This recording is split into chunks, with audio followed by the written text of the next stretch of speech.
Hello everyone and welcome back to this channel. Today I'm going to walk you through how to fix the problem of logging in when you're on Roku TV. Let's say you're on Roku TV but you cannot log into Iqiyi app. What should you do? Well, the first thing you need to do is, if you're a new user who does not have the Iqiyi account, you can register for one following the instruction on Roku TV. Now, if you've already logged in using your Google, Apple, Facebook account, you need to visit the website www.iqiyi.com or the app. Use the app to link the email you frequently use and manage your password. When you have linked your email address and set your password, you can now use the email and your password on Roku TV to log into your account.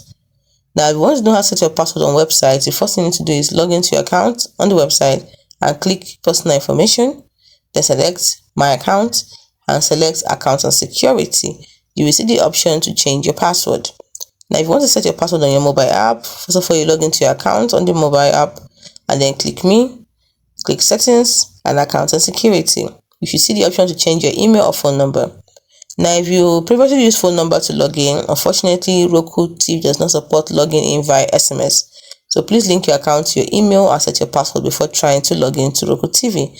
Now, if none of the solutions I just presented solves your problem, then log into your account and contact the customer service or submit your feedback via the feedback at the bottom of the website. If you're using the mobile app, please report to Iqiyi by clicking on me on the website, on the app, and then clicking on feedback. And they're very willing to help you. So hope you found this video helpful.